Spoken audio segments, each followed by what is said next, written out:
आप सभी को LIC के प्रोटेक्शन प्लस प्लान के बारे में बताने वाला हूं, जिसका प्लान नंबर है 886। तो LIC की तरफ से 3 दिसंबर 2025 को ये प्लान लॉन्च हो चुका है। अगर आप इस प्लान को बाय करना चाहते हैं तो 3 दिसंबर 2025 के बाद इस प्लान को बाय कर सकते हैं। तो LIC का ये प्लान एक यूलिप प्लान है, यानी कि यूनिट लिंक्ड इंश्योरेंस प्लान है, जिसमें आपका जो प्रीमियम है उसका एक पार्ट लाइफ कवर में चला जाता है और जो दूसरा पार्ट है वो शेयर मार्केट में इन्वेस्ट हो जाता है, जिससे आपको इंश्योरेंस कवर के साथ साथ अच्छी रिटर्न्स भी मिल जाती हैं। इस प्लान की अच्छी बात ये है कि इसमें पॉलिसी का प्रीमियम आप अपनी मर्जी से ही चूज कर सकते हैं। हालांकि मिनिमम प्रीमियम आपको इसमें जरूर पे करना होगा। उसके अलावा यहाँ पर आप अपनी रिस्क प्रोफाइल के अकॉर्डिंग 6 फंड ऑप्शन में से कोई भी फंड ऑप्शन चूज कर सकते हैं जिसमें भी आप पैसा इन्वेस्ट करना चाहते हैं। तो यहाँ पर अगर आप हाई रिस्क के साथ हाई रिटर्न चाहते हैं तो वो फंड भी आपको मिल जाते हैं, और अगर आप यहाँ पर बैलेंस रिस्क के साथ बैलेंस यहाँ पर रिटर्न चाहते हैं तो वो ऑप्शन भी यहाँ पर इन 6 फंड ऑप्शन में आपको मिल जाते हैं। उसके बाद यहाँ पर एक फीचर और आपको मिलता है कि अगर आप पॉलिसी के दौरान अपनी पॉलिसी में कुछ और प्रीमियम ऐड करना चाहते हैं या टॉप अप करना चाहते हैं तो वो ऑप्शन भी यहाँ पर आपको मिल जाता है। तो यहाँ पर ये प्लान उन लोगों के लिए बेस्ट है जो इंश्योरेंस के साथ साथ इन्वेस्टमेंट भी करना चाहते हैं, लेकिन शेयर मार्केट में डायरेक्टली इन्वेस्टमेंट करना उनको नहीं आता है। तो अगर आपको शेयर मार्केट में डायरेक्ट इन्वेस्टमेंट करना नहीं आता है और साथ ही साथ आप इंश्योरेंस भी चाहते हैं तो आपके लिए ये प्लान बेस्ट होने वाला है। आइए सबसे पहले जान लेते हैं कि इस प्लान को लेने के लिए क्या क्या कंडीशंस आपको देखने को मिल जाती है। सबसे पहले यहाँ पर हम बात करते हैं प्रीमियम पेइंग टर्म की, यानी कि इस पॉलिसी को लेने के लिए आपको कितने साल पॉलिसी के प्रीमियम की पेमेंट करनी होगी। तो यहाँ पर आपको 4 ऑप्शन मिलते हैं। इन 4 में से कोई भी एक ऑप्शन आप चूज कर सकते हैं। पहला है 5 साल का, दूसरा है 7 साल का, तीसरा है 10 साल और 15 साल का। तो इन 4 ही ऑप्शन में से कोई भी एक ऑप्शन आप चूज कर पाएंगे। उसके बाद यहाँ पर बात आती है पॉलिसी टर्म की। तो यहाँ पर अगर आप 5, 7 और 10 साल की प्रीमियम पेइंग टर्म चूज करते हैं तो उसमें जो आपको पॉलिसी टर्म मिल जाती है वो 10, 15, 20 और 25 साल की देखने को मिल जाती है। इसमें से भी आप 4 ऑप्शन में से कोई भी एक ऑप्शन चूज कर सकते हैं। लेकिन अगर आप 15 साल की प्रीमियम पेइंग टर्म चूज करते हैं तो उसमें आपको 3 ही ऑप्शन मिलेंगे, जो कि है 15, 20 और 25 साल का। तो इनमें से आपको कोई एक प्रीमियम पेइंग टर्म चूज करनी होगी जितने साल भी आप प्रीमियम पे करना चाहते हैं। उसके बाद आपको एक पॉलिसी टर्म चूज करनी होगी। पॉलिसी टर्म का मतलब ये है कि कितने टाइम तक आपका इंश्योरेंस कवर चलता रहेगा या फिर कितने टाइम पीरियड के बाद आपकी पॉलिसी की मैच्योरिटी होने वाली है। ये चूज करने के बाद यहाँ पर हम बात करते हैं मिनिमम एज की। तो इस प्लान को लेने के लिए जो आपकी मिनिमम एज है वो 18 साल की होनी चाहिए। साथ ही साथ यहाँ पर हम बात करते हैं मैक्सिमम एज की, यानी कि ज्यादा से ज्यादा कितनी उम्र तक के व्यक्ति इस पॉलिसी को ले सकते हैं। तो यहाँ पर अगर आप 5 साल की प्रीमियम पेइंग टर्म लेना चाहते हैं तो मैक्सिमम एज यहाँ पर 50 साल की दी गई है। लेकिन अगर यहाँ पर आप प्रीमियम पेइंग टर्म 7, 10 या 15 साल की लेना चाहते हैं तो यहाँ पर जो मैक्सिमम एज है वो 65 साल की दी गई है, यानी कि 18 से लेके 50 साल तक की एज के लोग या फिर 18 साल से लेके 65 साल तक की एज के लोग इस पॉलिसी को ले सकते हैं। उसके बाद यहाँ पर बात आती है मिनिमम प्रीमियम की, यानी कि इस पॉलिसी को लेने के लिए आपको कम से कम कितना प्रीमियम पे करना होगा। तो यहाँ पर अगर आप 15 साल की प्रीमियम पेइंग टर्म लेना चाहते हैं तो मंथली प्रीमियम आपको इसमें कम से कम 3000 रुपए का पे करना होगा। ठीक इसी तरह से क्वार्टरली प्रीमियम या 3 महीने का प्रीमियम आपको मिनिमम 9000 पे करना है।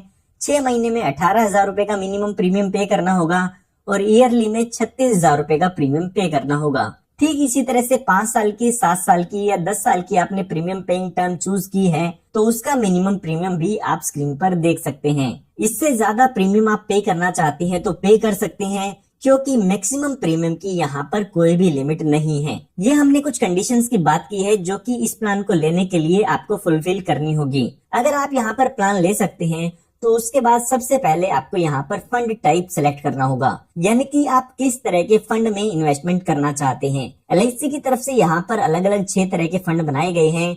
इन 6 फंड में से आप कोई भी एक फंड चूज कर सकते हैं। हालांकि बाद में अगर आप चेंज करना चाहें तो इस फंड को चेंज भी कर सकते हैं। अब यहाँ पर ये फंड इस तरीके से बनाए गए हैं ताकि हर लोगों की जरूरतों को पूरा कर सकें। काफी लोग ऐसे हैं जो रिस्क ले सकते हैं और अच्छी रिटर्न चाहते हैं। काफी लोग ऐसे हैं जो ज्यादा रिस्क नहीं लेना चाहते हैं और एक मीडियम रिटर्न यहाँ से जनरेट करना चाहते हैं। या फिर कुछ ऐसे लोग भी होंगे जो रिस्क नहीं लेना चाहते हैं और एक नॉर्मल रिटर्न यहाँ से जनरेट करना चाहते हैं।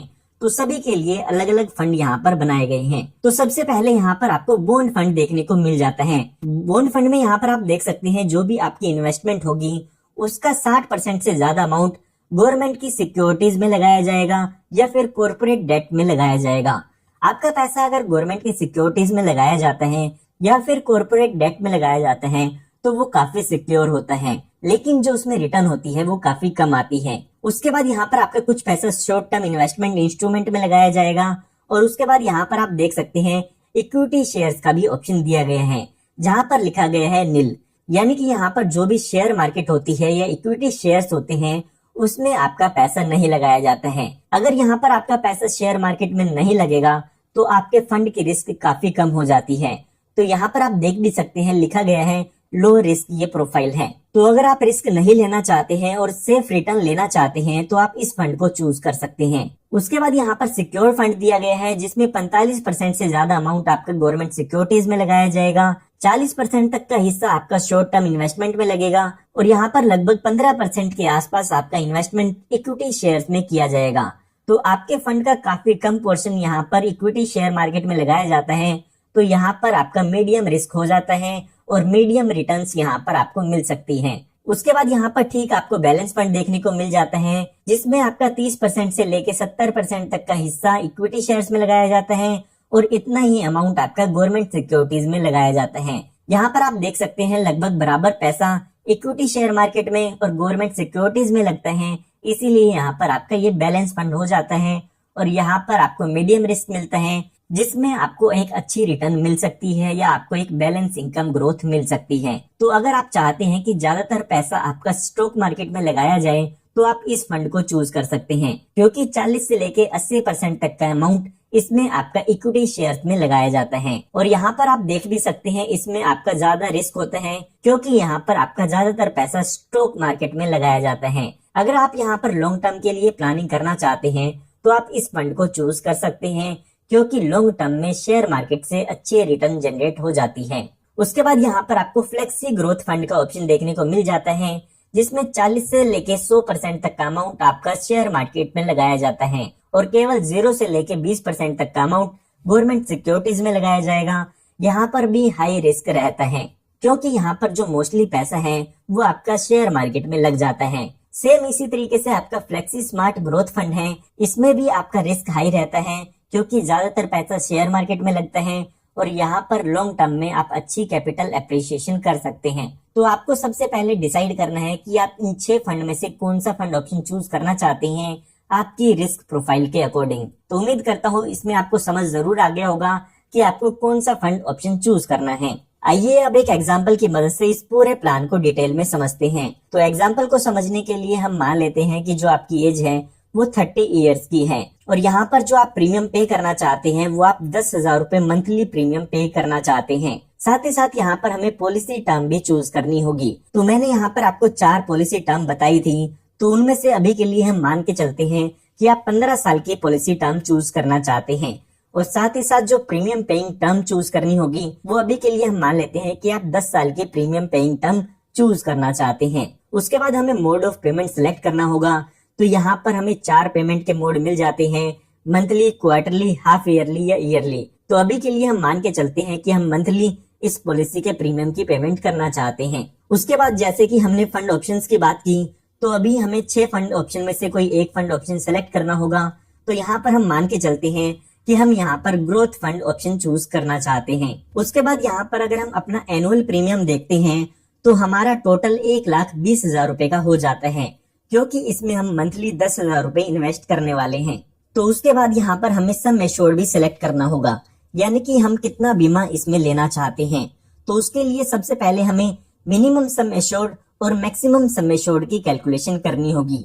आपको ये कैलकुलेशन थोड़ा ध्यान से समझनी है, तभी आप मिनिमम सम एश्योर्ड और मैक्सिमम सम एश्योर्ड की कैलकुलेशन इजीली कर पाएंगे। तो यहाँ पर दिया गया है कि कितना मिनिमम बेसिक सम एश्योर्ड हम अपनी पॉलिसी में ले सकते हैं। तो यहाँ पर लिखा गया है कि अगर आपकी उम्र 50 साल से कम की है तो आप अपनी एनुअलाइज प्रीमियम का 7 गुना तक बेसिक सम एश्योर्ड ले सकते हैं और आपकी उम्र अगर 50 साल से ज्यादा की है तो आप अपने एनुअल प्रीमियम का 5 गुना तक बेसिक सम एश्योर्ड मिनिमम इसमें ले सकते हैं। तो हमारे एग्जाम्पल के हिसाब से हमारी एज 50 साल से कम की है तो यहाँ पर जो हमारा मिनिमम बेसिक सम एश्योर्ड होगा वो हमारे 1,20,000 रुपए एनुअल प्रीमियम का 7 टाइम्स हो जाता है, जो कि यहाँ पर 8,40,000 रुपए हो जाता है। ठीक इसी तरीके से हम मैक्सिमम बेसिक सम एश्योर्ड की भी कैलकुलेशन कर सकते हैं। यहाँ पर आप देख सकते हैं LIC की तरफ से एक टेबल दी गई है जिसके अकॉर्डिंग हम मैक्सिमम बेसिक सम एश्योर्ड इस पॉलिसी में कितना ले सकते हैं उसकी कैलकुलेशन कर पाएंगे। तो यहाँ पर आप देख सकते हैं कि अगर हमारा एनुअल प्रीमियम 60,000 रुपए से ज्यादा का है तो हमारे लिए ये टेबल अप्लाई होगी, जिसमें बताया गया है कि एंट्री एज 18 से लेके 30 साल तक की है तो आपको ये टेबल देखनी होगी। तो यहाँ पर अभी हमारी एज 30 साल की है और जो प्रीमियम पेइंग टर्म हमने चूज की है वो 10 साल की चूज की है, तो उसके लिए यहाँ पर आपको एक मल्टीप्लायर देखने को मिल जाएगा जो कि है 22 टाइम्स, जो कि आपके एनुअल प्रीमियम का होने वाला है। यहाँ पर आप देख भी सकते हैं जो भी आपका एनुअल प्रीमियम होगा उसको 22 से मल्टीप्लाई करना है ताकि आप मैक्सिमम बेसिक सम एश्योर्ड इसमें जान पाए। तो यहाँ पर हमारा एनुअल सम एश्योर्ड था 1,20,000 रुपए का, उसका 22 टाइम्स करते हैं तो यहाँ पर 26,40,000 रुपए का अमाउंट हो जाता है।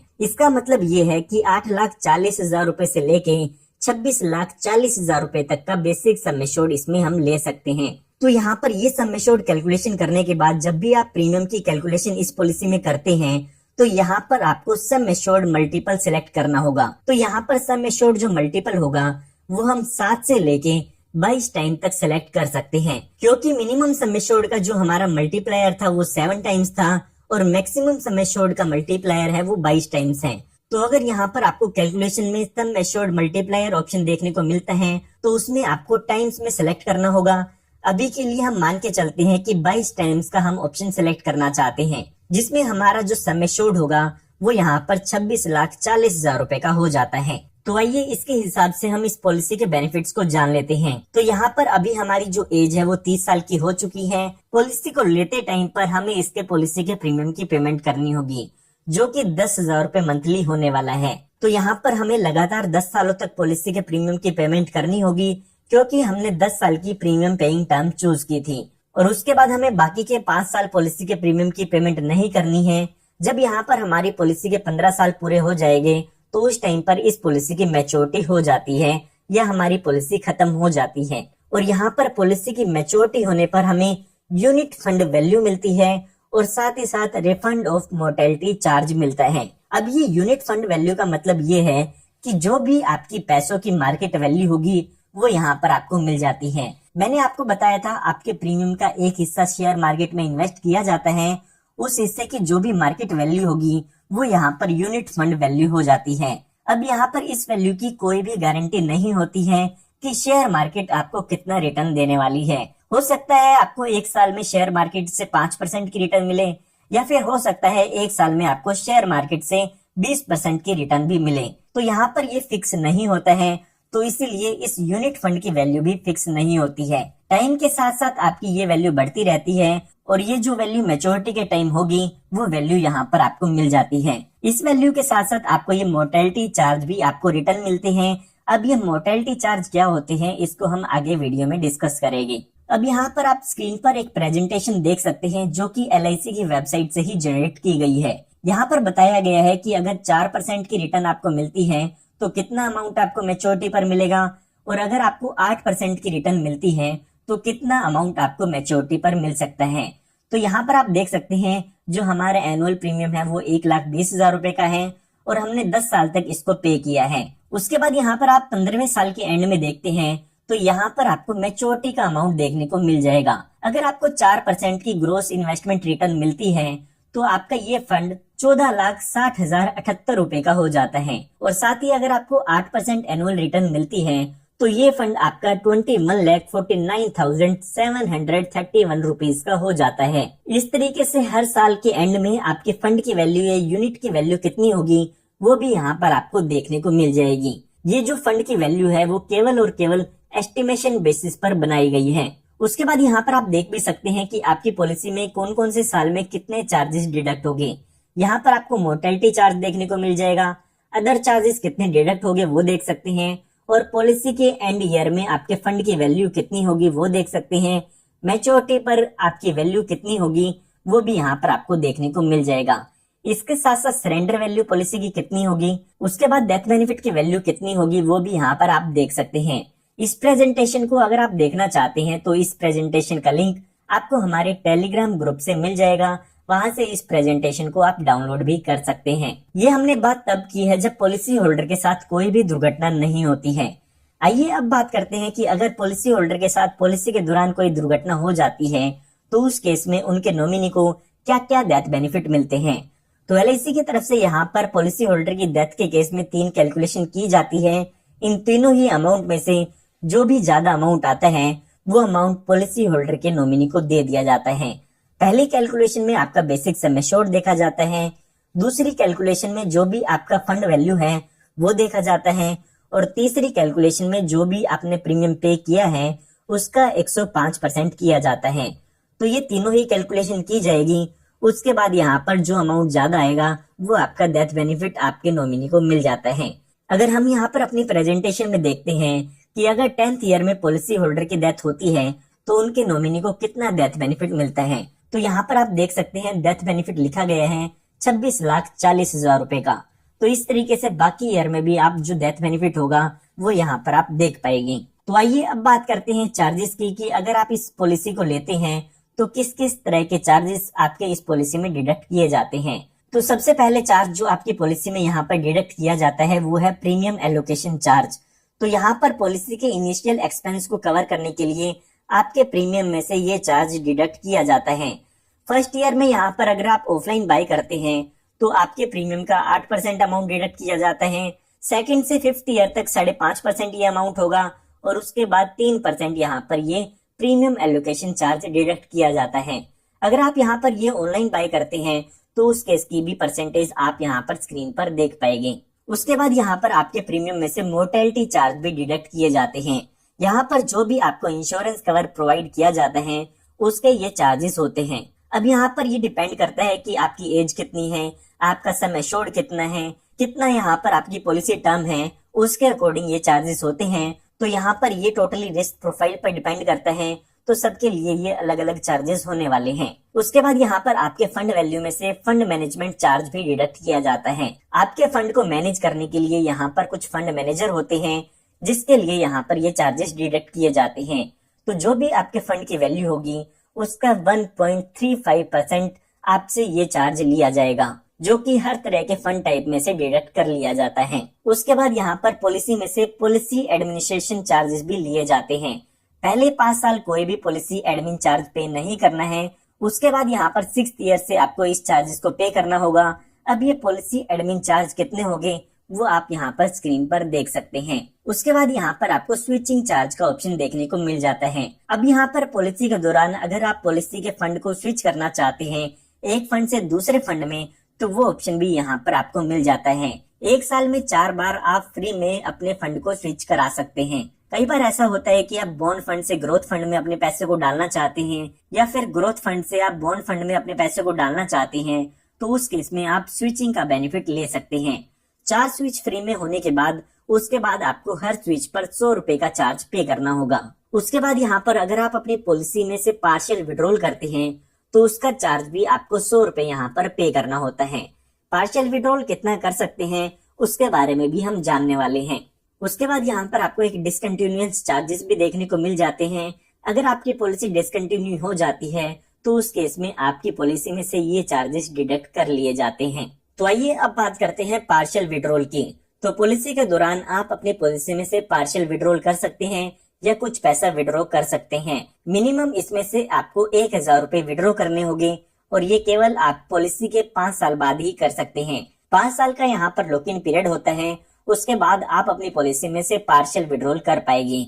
अब यहाँ पर कितना पार्शियल विड्रॉल मैक्सिमम आप कर सकते हैं उसके लिए एलआईसी ने यहाँ पर एक परसेंटेज बताई है।